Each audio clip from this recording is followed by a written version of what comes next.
Okay, this is going to be a review of WWF In Your House, The Revenge of the Taker, and A Cold Day in Hell. Reason I'm doing these is this will complete the 1997 playlist.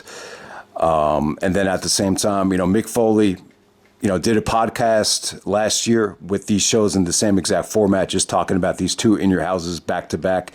So I thought this would be a cool video to wrap up 1997. And I have to say this, I think 97...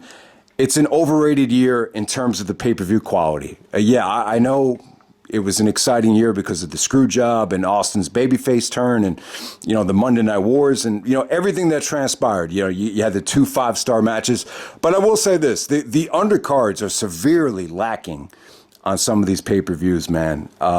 So I would say this was not the best year of the 90s on pay-per-view. I think I might prefer 1996 and 1998 over 1997, looking back on it. But yeah, it's definitely debatable. We're going all the way back to Rochester, New York. The attendance is 11,477. Not a great atmosphere, not a great venue. I thought the crowd was severely lacking on this show. And man, Austin's babyface turn, it didn't seem like it was really working at this time when I look back on this show right here. So yeah, this is Revenge of the Taker.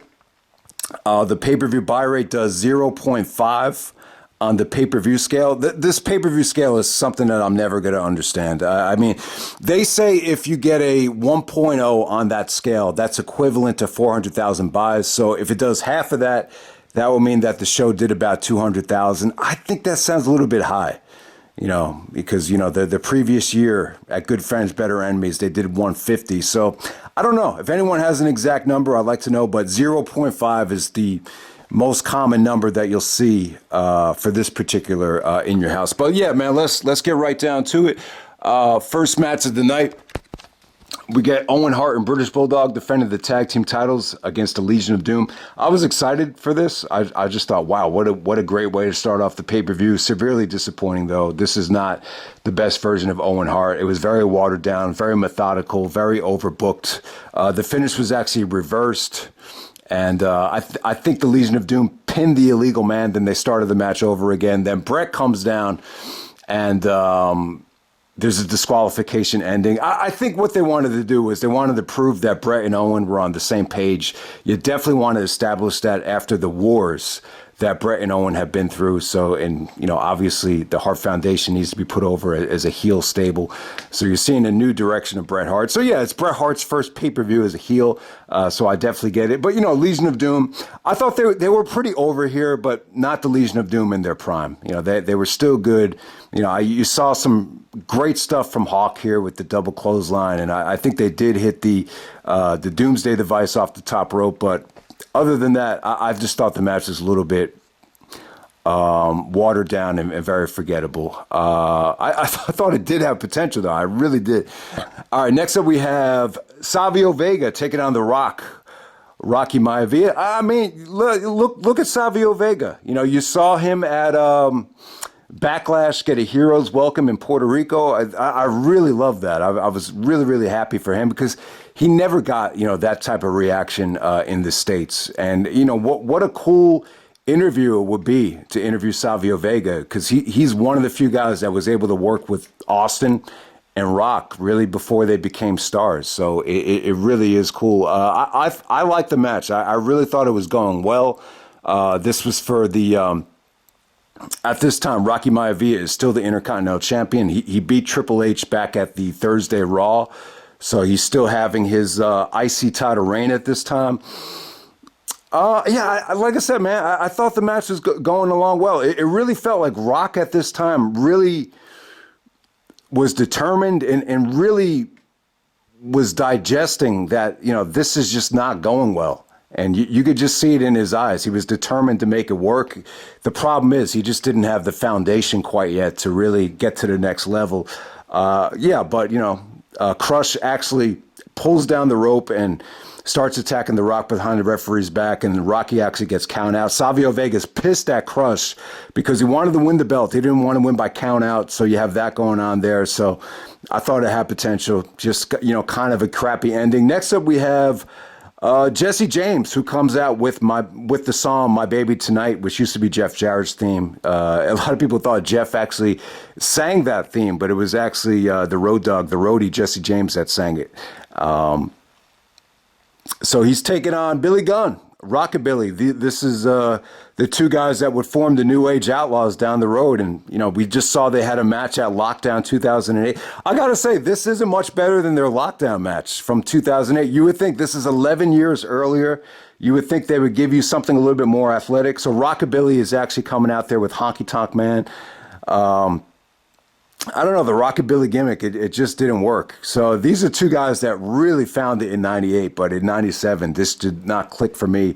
Once again, you got a pretty anticlimactic finish, and you got some great interaction between Jesse James. Not great, but you had interaction between Jesse and the Honky Tonk Man with the guitar to end this thing. But yeah, Billy Gunn, he looked a little bit silly with this gimmick. But let's just move on to what we're here for. Next up, we have the WWF Championship match. All right, so Austin and Bret get the main event because Austin is selling a knee injury.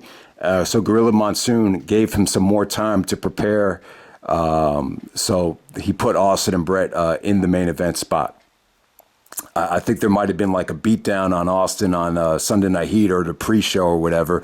So Austin is selling the knee. So that's why Undertaker and Mankind go on right before the main event. But hey, it's not a big deal to me.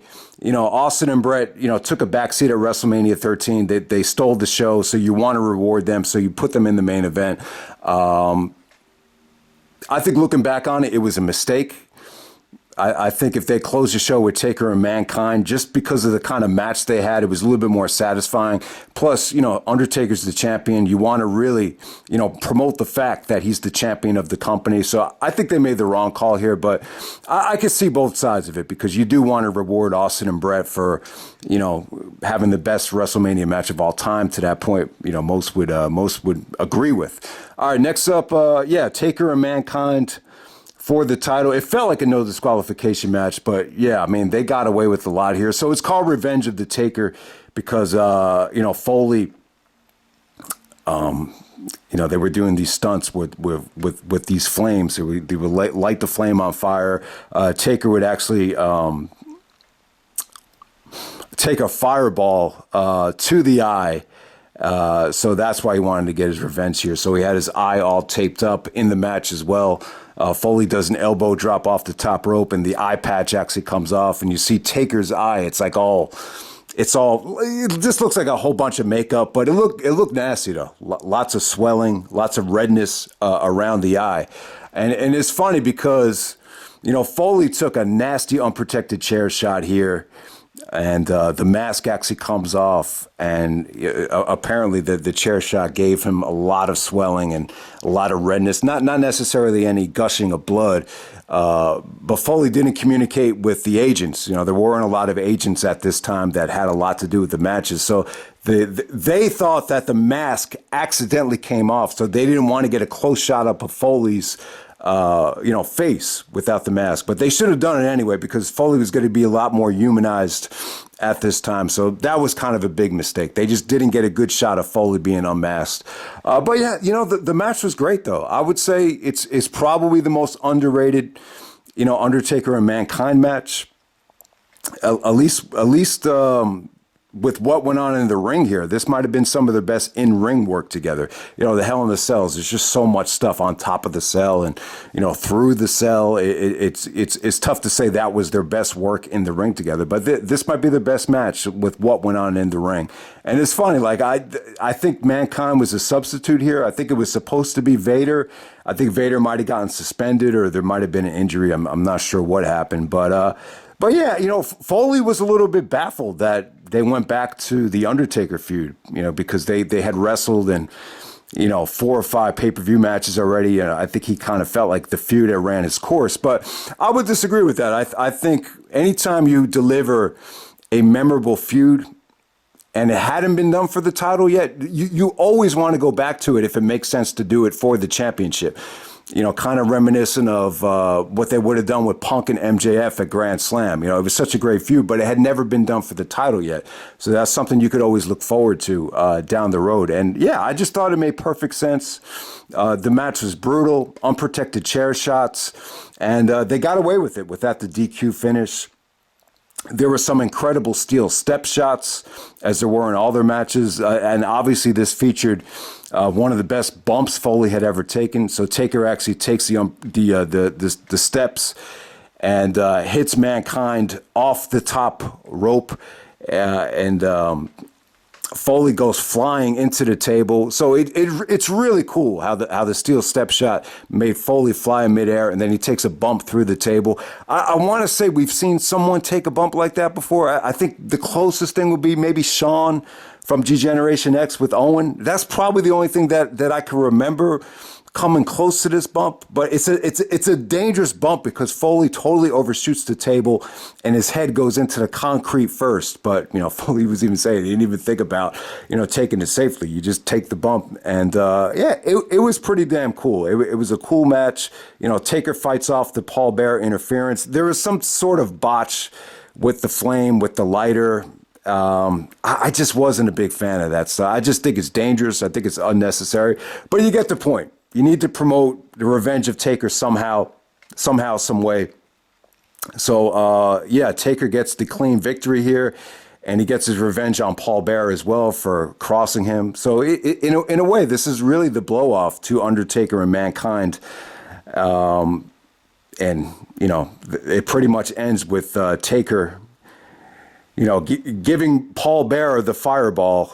And that's how it pretty much ends right there. So the fireball stuff I'm just not crazy about. But, the actual work in the ring, it was really, really good. I thought Taker looked crisp. I thought Foley really controlled the bulk of the match, dictated the tempo, hit him with a lot of pile drivers. Very physical match. Just really, really good stuff.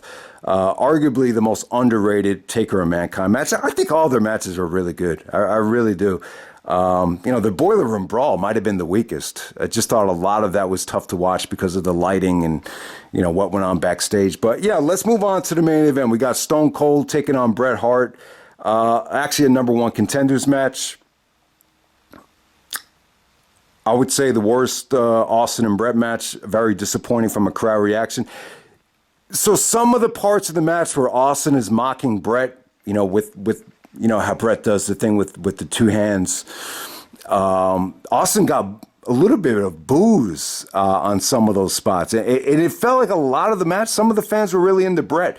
So here's my take on it. I just feel like, you're so used to seeing Bret as a babyface that, I just think it takes time. It takes time to change the fan base and change the perception. So I think you have that going on there. I think Austin at the time, they were really trying a little bit too hard to make sure that Austin wasn't getting watered down. So I think Austin was a little bit too hard for some of the audience, and especially Rochester. And I don't know if this is going to sound inappropriate or whatever, but I went to school with girls from Rochester, and a lot of them have been very nice. And the way they smile at people, it's almost like they're a little bit too friendly. And I've also noticed that you really have to watch what you say around them. Like maybe they're a little bit too sensitive, too sheltered. Maybe it's just that area. I don't know what it was, but it just felt like Austin just didn't connect well with this Rochester audience. I don't know if it's Rochester. I don't know if maybe the Austin face turn just wasn't catching on at this point, but something was just lacking there. But, in terms of the overall work, I thought it was at its best when they were just brawling. I thought you had great punches between them. But yeah, this is a return to form from Bret. This is where Bret started at with the Hart Foundation, how he was a little bit more cheating at the time. Vince even said, this is the old Bret Hart from the Hart Foundation days, where he would try to get an advantage and cheat on his opponents. And, this is a return to form of Bret, being in control as a heel, really dictating the tempo, going to work on Austin's knee. And I'll tell you, what's really underrated about this match, or underrated about Austin, you've heard so much about the neck surgery and the neck issues as what drove Austin out. But you got to remember, Austin had bad knees. I think one of his quotes when he walked out was, no one knows how what it's like to be in my knee braces. Yeah, I had to wrestle with 2 knee braces. So at this time, he's only wrestling with 1 knee brace. And very similar to the Benoit-Jericho match where Jericho took off the knee brace. Bret Hart actually takes off the knee brace. Austin actually uses it as a weapon. So, Bret's going to work on the knee with the figure 4. Austin actually, the story is Austin wants to get his revenge on Bret for the sharpshooter at WrestleMania. So Austin's able to reverse the sharpshooter and put on his own sharpshooter. So it's almost like casualties of war. Both guys were severely injured here, severely selling knee injuries. The finish absolutely sucks. So you got Owen and Bret coming down. Referee tries to keep them out of the ring. Multiple referees. So Austin locks in the sharpshooter again. I got to say, the sharpshooter looked good. Austin's sharpshooter looked a lot better here than it did against The Rock at WrestleMania 17, where, I think my quote was he looked like he was taking a shit in the woods when he did that. But yeah, Davey Boy Smith is able to get the chair shot on Austin and break up the sharpshooter. But Austin gets the last laugh, and he's able to take apart Bret Hart's knee with a couple of steel chair shots and is able to lock in the sharpshooter again. As Bret Hart's about to get knee surgery and will miss a couple of months until Canadian Stampede. So it was a great way to get Bret Hart off of television. But yeah, it's just a very underwhelming match. I just think the atmosphere just hurt it more than anything. This is nowhere near as good as Survivor Series 96. And it really makes you appreciate how all the stars aligned for WrestleMania 13. Just the timing of that, the magic, and just the stipulation, everything just came together on that night. This was just pretty average, and I got to say, definitely the weakest Bret and Austin match. I want to say there's 4 matches that they had. There's another one from South Africa, from the Dungeon Collection. That had to be a lot better than this. So definitely a weak main event. Considering the talents involved. I mean, it's still good, though. There's still some good stuff about it. I just think the atmosphere hurt it more than anything. So, yeah, that's Revenge of the Taker. A good double main event. Undertaker and Mankind, I would say the match of the night. Probably the most underrated pay-per-view match of 97 and the most underrated Taker versus Foley match that there is. So definitely check that out. It was pretty damn good, minus the fireball stuff, which I had a tough time even talking about. It's so cheesy, but I get the point of it. It was a good way to sell the revenge plot. So there we go with that. Moving on to A Cold Day in Hell up next. Okay, I'm moving on to WWF In Your House 15, A Cold Day in Hell, featuring the first Undertaker versus Austin match. This is Austin's first one-on-one title shot in the main event of a pay-per-view. So, did want to mention Austin did win the match against Bret at Revenge of the Taker in the main event by disqualification. So that's why he gets the title shot here. So obviously that DQ had a little bit of a meaning behind it. So, but yeah, we're going all the way back to May 11th, 1997 on Mother's Day. Vince McMahon is actually not at this show. I'm not sure exactly why. I think they did document it in the podcast with Bruce, but I didn't listen to the whole thing. But they did they probably do have a reason at the beginning of that video as to why Vince wasn't there, and it kind of made for it seems to me like when Vince isn't at the pay-per-views, it makes for more of a hectic environment, just like with King of the Ring 1994 during the steroid trial. Pay-per-view on Mother's Day. I remember P.S. Power said, never do a pay-per-view on Mother's Day, but it's okay to do one on Father's Day. I kind of get the reason why. We just have Mother's Day. It's very hectic. You're basically hustling to, get gift cards and buy cakes and go out to dinner. So I would agree. Mother's Day, not a great time to have a pay-per-view. Father's Day is a little bit more laid back. I definitely agree with that. We're going back to Richmond, Virginia. The Richmond Coliseum, 9,381 in attendance. Is funny, not as many people here, but I thought this was a much more lively show than the Rochester show. You got Jim Ross and Jerry the King Lawler. Maybe the first time ever where it's just them on a pay-per-view. Their chemistry wasn't as good here. I do feel like they got a lot better over the year, and this is probably the most heelish Jerry Lawler ever was with just just him and Jim Ross together. The pay-per-view buy rate 0.57. Once again, I couldn't find an exact number, but it sounds like it did a little bit better than the previous In Your House. I think a lot of people did order the show to see Austin potentially win the WWF Championship. So let's get right down to it. First match of the night, we got Triple H with China, Hunter Hearst Helmsley, taking on Flash Funk. I thought the match was okay. I didn't really mind it. I mean, the negative about it is, from a crowd reaction standpoint, the crowd just wasn't into, Triple H didn't get any heat. Flash Funk didn't really get any support. And they were saying that Scorpio had a bad attitude here because he had to sell for China sporadically throughout this match, and it kind of affected the mood of the match or the execution of the match. I don't know, man. I thought it was good. I thought Triple H looked slim, and I thought he moved great. Flash did some really, really nice things. I just thought from a fluidity standpoint, it flowed really nicely.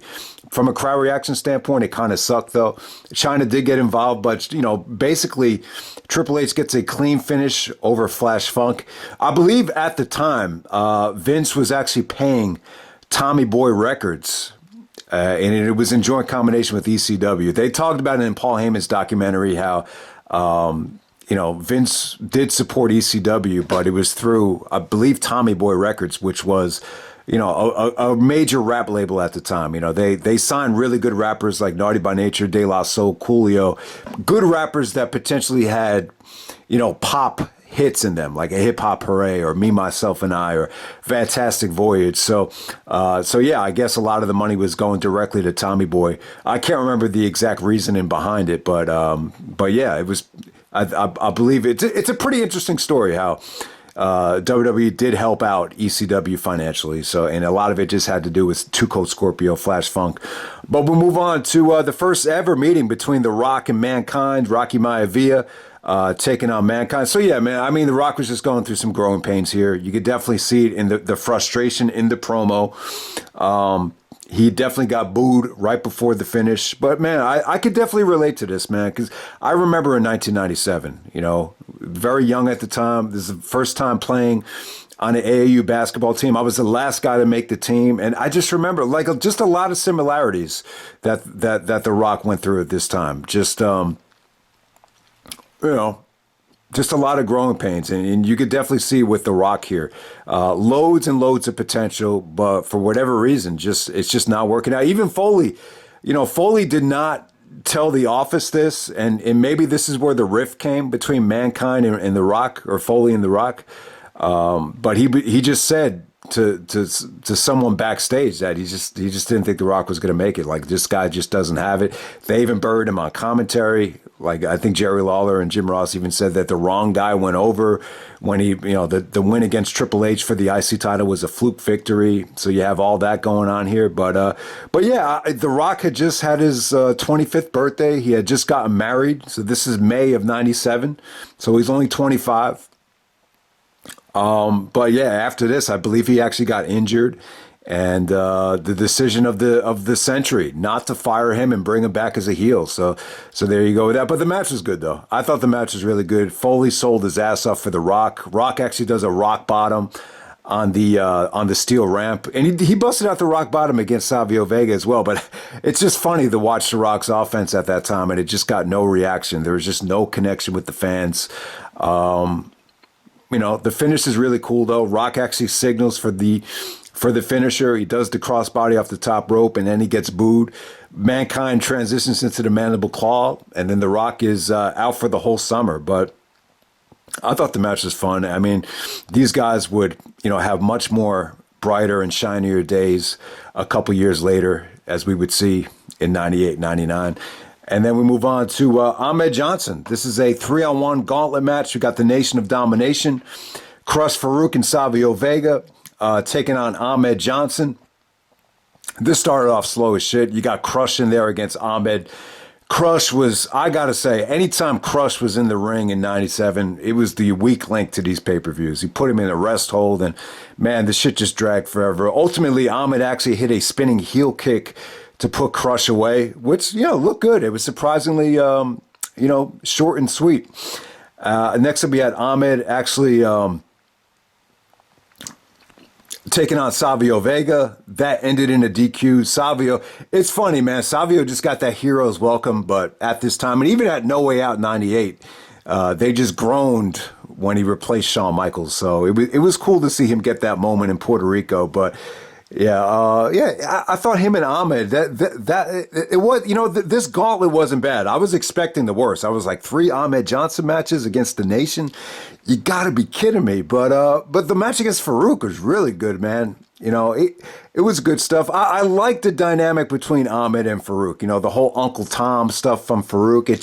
It had a lot of good stuff to it with the realism and just the trash talking. It just felt like there was like natural heat there, natural competitiveness between, 2 African-American wrestlers just trying to, do the best they could. And I really enjoyed it. It only went 2 minutes here. Ahmed actually hit the Pearl River plunge, but he was selling the knee injury. I think his knees were severely in bad shape here. So ultimately, Farouk actually hits the Dominator. Bobby Lashley uses that. That's like a suplex where the guy lands on his stomach. So Farouk goes over in a couple of minutes. But it was a good gauntlet. It gave Farouk some momentum heading into his King of the Ring title shot against Undertaker. So more than anything, that's what you take away from that. And obviously, I think it set the tone for the Ahmed Johnson heel turn.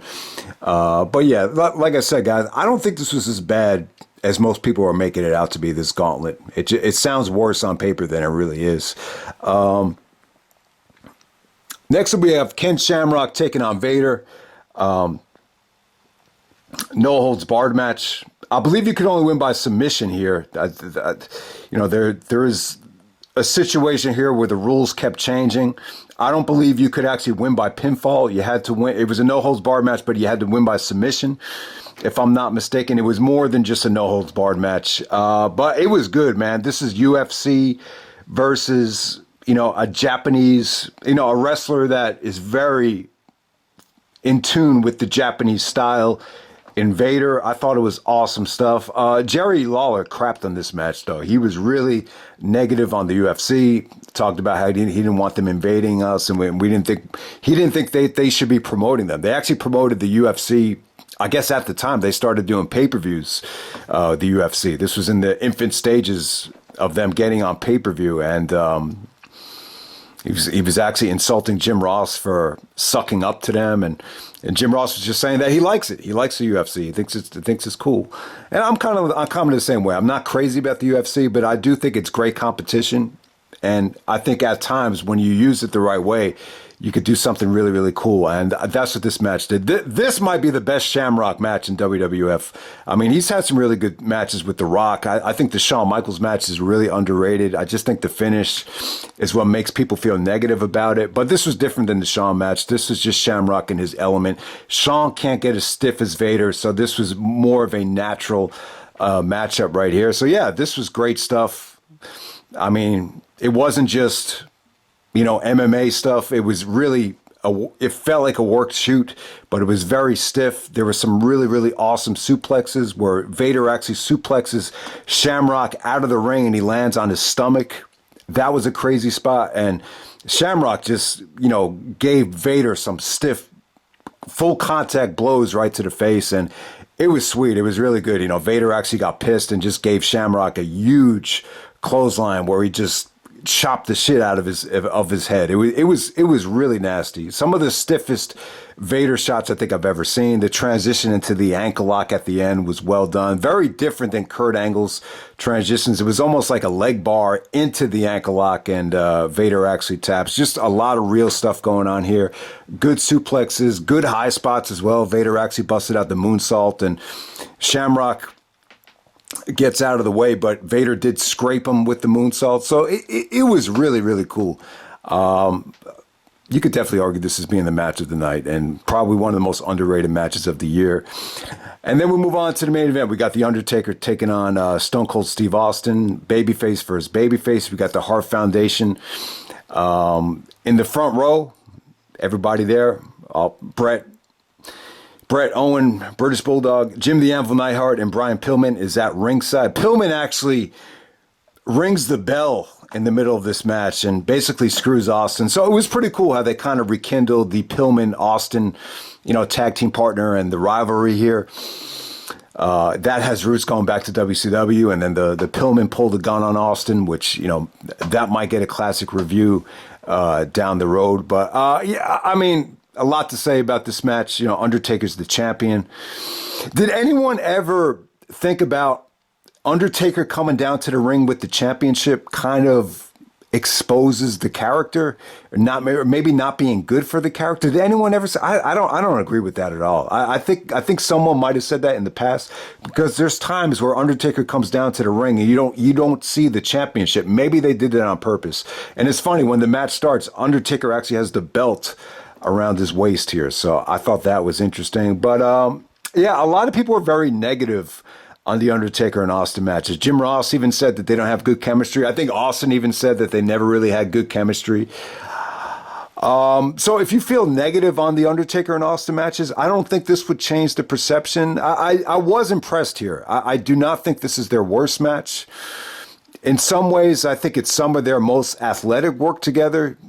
If they tried to wrestle at more of a faster pace, this would have came off a lot better than some of their other matches. I thought Austin moved a lot better in 97 than he did in, 1999 and 2002.